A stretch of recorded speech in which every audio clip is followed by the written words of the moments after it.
Alright, take two. Hopefully this won't be as much of a train wreck as the last take. So I'm going to talk about a banjo.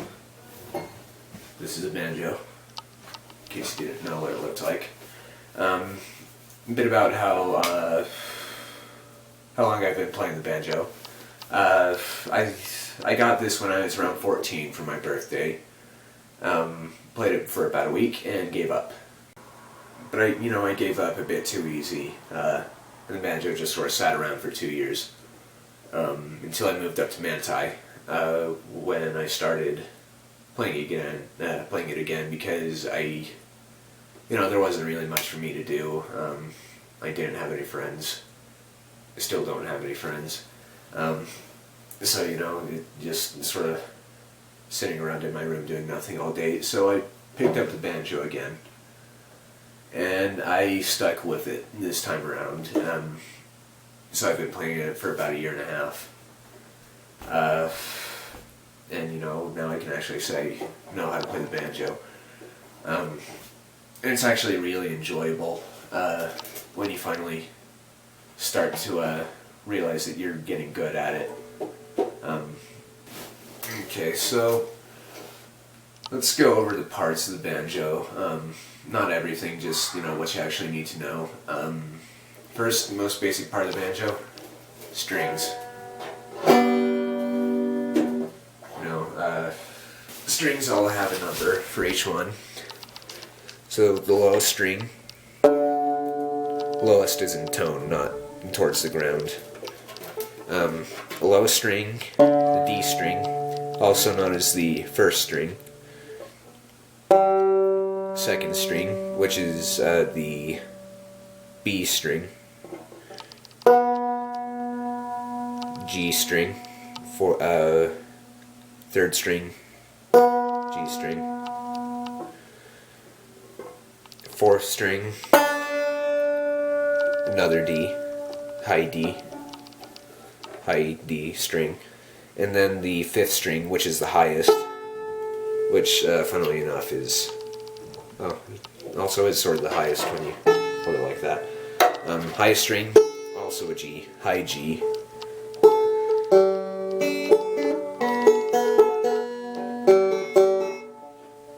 Oh no, I have this tuned to an A right now. Normally it's tuned to G. So it's up higher than it should be normally. So you have those strings. Then you have what tunes the strings. These tuners. And you can see they attach these pegs. The strings wrap around the pegs.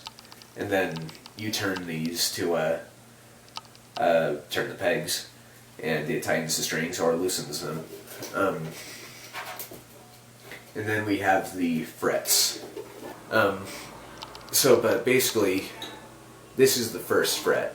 For all these strings, that's the first fret. Because, it's number 1. And when you push down on a fret, so this is without you pushing down on the fret. This is with you pushing down on the fret. You push down on a fret, it goes higher. About as simple as it gets. With frets, you can make chords. A chord is just a combination of notes, which you make by pushing down on certain frets. So, when you aren't pushing down on any of the frets, the banjo is tuned to where it makes a G chord.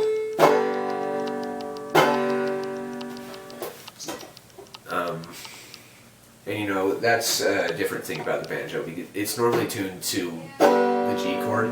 The guitar, let me show you, is not tuned to any chord. It sounds like crap.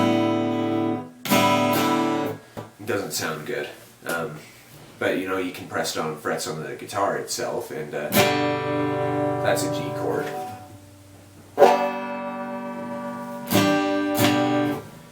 You can sort of hear that they both make sort of the same noise when you press down the right frets. So say, with the banjo you can do a G chord, C, just different things like that. So let's talk about how you hit the strings. There are 3 ways that you hit the strings on the banjo. And the 3 ways are picking, normal picking, normal guitar pick, like what guitar players do. And only weirdos do that. Let me try and show you an example. It's gonna suck, but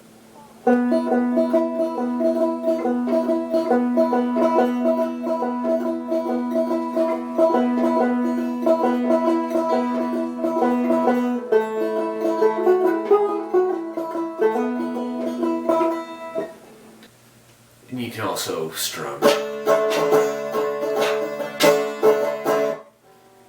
But, you know, I don't like doing that because only weirdos do it. That's not what the banjo is made for.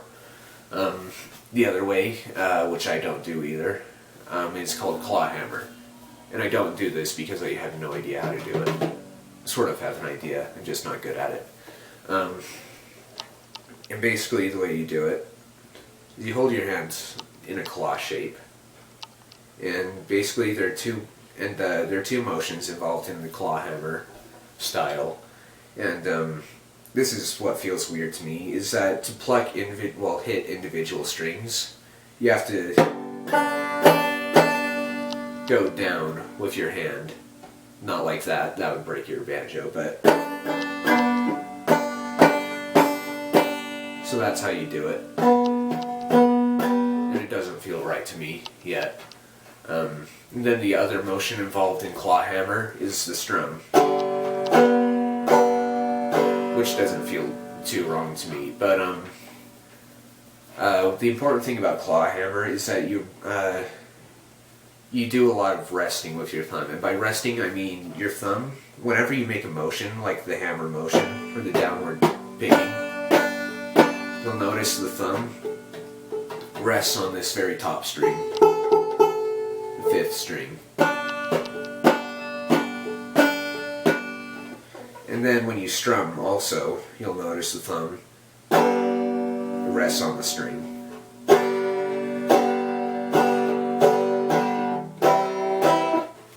Let me show you one song that I sort of know in claw hammer. And I'll skip the intro, but you'll probably recognize it.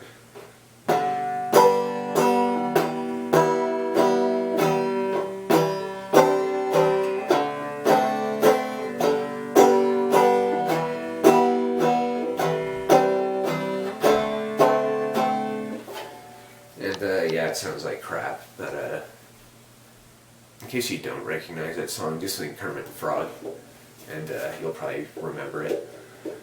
Okay, next style, 3rd style, and the one that I use the most, pretty much the only one I use, is Scruggs style. And that's named after Earl Scruggs. So basically what you do is you take these 3 fingers, and they each go to a few strings. They can only, basically they only have a few strings that they go to. So with the thumb, it plays these 3 strings. The 5th string, the 1st string, and the 2nd string. It can only go to those 3. And then the index finger, it goes to the 1st string, the 2nd string, and the 3rd string. Then the middle finger, which I probably shouldn't show you, but you know what it looks like.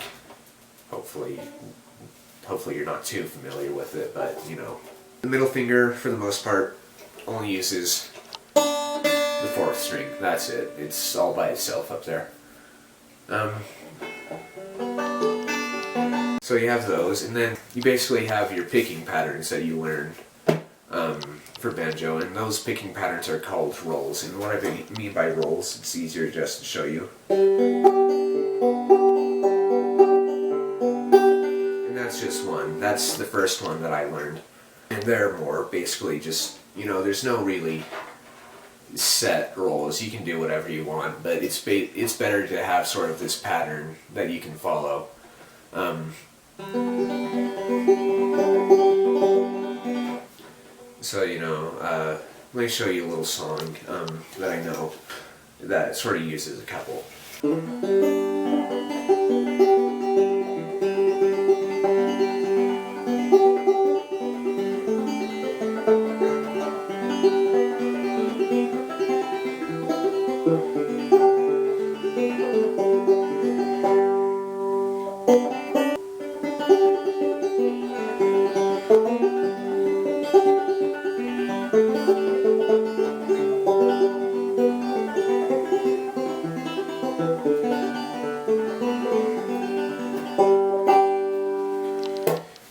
So, rolls, they're pretty easy to figure out. At first it doesn't quite feel right, it feels slow. And you sort of have to just build up speed. So when I started, I was like... And then you just keep on building up your speed, getting more coordinated with your fingers.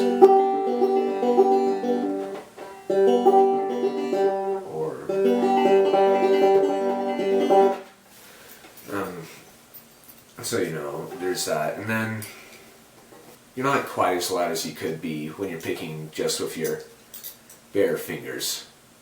And, to try and get louder noises, a bit pluckier, cleaner noises, people made finger picks. So, this is the thumb pick, and then these are the two fingers. And I'm not very good with these. I just don't practice with them that much. But they let you go a bit louder.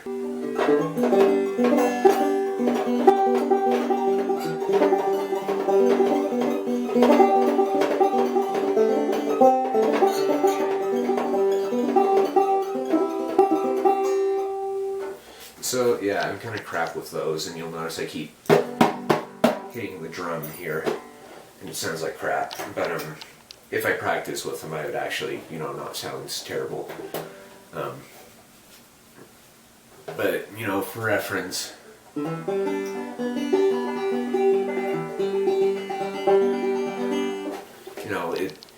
it make your banjo much louder. I guess the rest will be the live presentation.